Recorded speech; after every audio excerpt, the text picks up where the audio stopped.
Welcome back, everybody, to Magnolia on Money, where we discuss everything financial from the economy to retirement. I'm Ed Cox with Magnolia Wealth, and today we are going to continue on the path of discussing estate planning. Last week, we touched on the three main types of estate plans that we see most often, the do-nothing plan, the will-based estate plan, and trust-based estate plan. We went a little deeper into the first two. And today I'm going to discuss the trust-based estate planning. Remember, we are not attorneys here. We're not here to give legal advice. We work jointly with attorneys to help our clients to get an estate plan in place. And so I'm just hoping this will, get people to start thinking about this. And our desire at Magnolia is to have all of our clients have a executed estate plan. And so we're not wondering what's going to happen and have the state, wherever state you live in, decide what happens to your assets or what happens to your children, so forth. So let's dive in. I'll kind of review what we did last week, and and then we'll move on into the trust-based plan. So our three most common estate plans we see: the do-nothing plan, will-based, and trust-based. Just to touch back on the do-nothing plan. When you die without a plan in place, it's called intestate. So you die intestate. And the probate code of this says Alabama, plug in whatever state you live in, would determine what happens. Okay. Then we went through the will-based estate plan, and we talked about the four main documents that we see in a will-based estate plan. And those are there. We went a little bit into detail into each of those. And now we're going to discuss trust-based estate plan. Now, trust-based estate plan are really divided into two main types of trust. Now, there are lots of different types of each of these that deal with specific situations, some more general, but I'm just going to go over the very high level. And if any of this, you think, we may fall in that category, next time you're in, let's talk about it. So when we're looking at revocable trust-based estate plan, so it has a lot of the components as a will-based estate plan. But as the name revocable trust-based estate plan states, it is revocable. So whoever sets up the trust, they're normally the trustee of the trust, and they manage and control it just like they would if they did not have a trust in place. So the documents that you would have would be your revocable trust.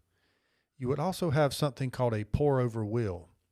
Now, a pour-over will is really considered a safety net for this type of estate plan.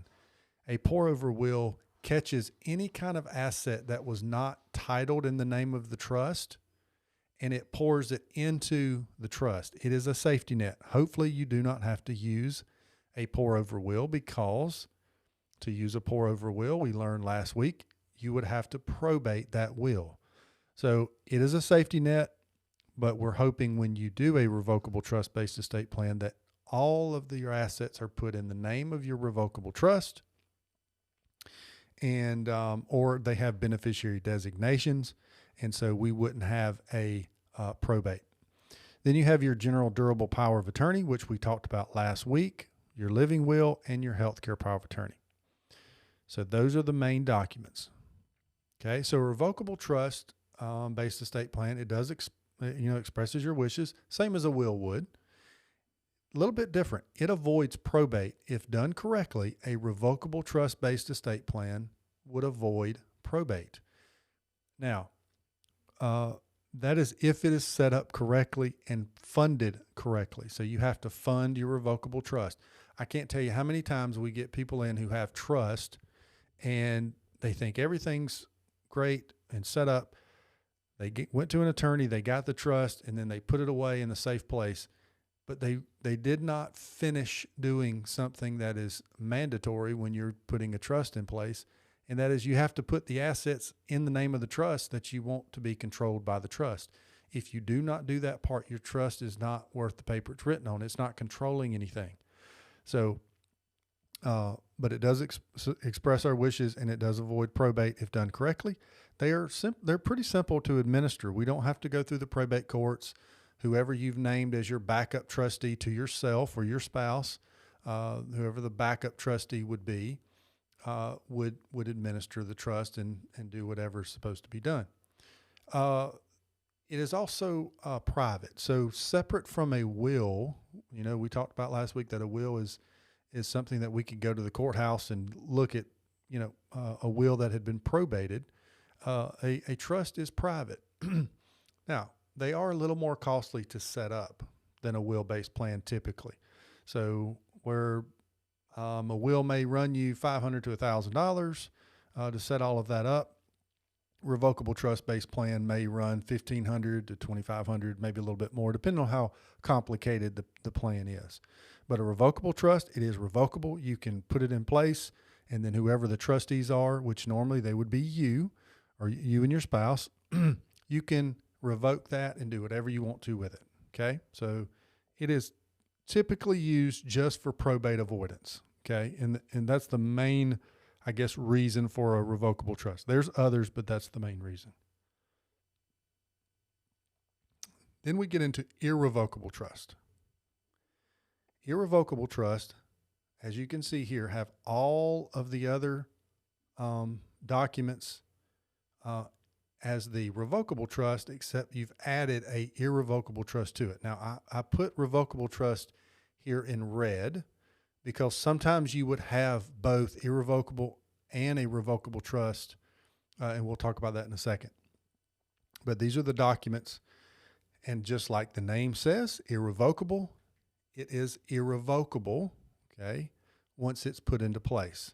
Now, that's generally speaking, they're irrevocable. There are instances and certain types of irrevocable trust that can be revoked through certain people that you put in charge, but for all intents and purposes, it's irrevocable. An irrevocable trust expresses your wishes. It's used to avoid probate, similar to the revocable trust, but here's where it's a little bit different. It can provide asset protection. So maybe nursing home, if you are a veteran trying to get aid in attendance, it can help reduce estate taxes. Now, we don't have that issue right now with most people. The estate tax exemption is so high that typically it's not needed right now. But certain irrevocable trust can help there. It's easy to administer, just like the revocable trust. It's private, same as the other, is revocable. It is more costly to set up. So normally a irrevocable trust is going to be a little bit more than the revocable trust to set up. And there's the last one is the big thing that it sets itself apart. It is, you do lose some control or some sense of control over it because, number one, it's irrevocable. And a lot of times when you set up an irrevocable trust, you're not the trustee. Normally someone else is, either children, a friend, even a corporate trustee that you've named, but somebody other than yourself normally is the trustee of the irrevocable trust. So that kind of wraps up a little bit about trust. Trust can be very complicated. They're used for all different sorts of things. But if one of those kind of got you thinking, you know what, I really kind of looking to avoid probate for my family, or I'm really looking to maybe try to protect some assets from creditors, nursing home stay, something like that, it may be something you should look into. So I hope this has helped. And once again, y'all have a great week. God bless, and we'll talk to you next week. Take care. Bye-bye.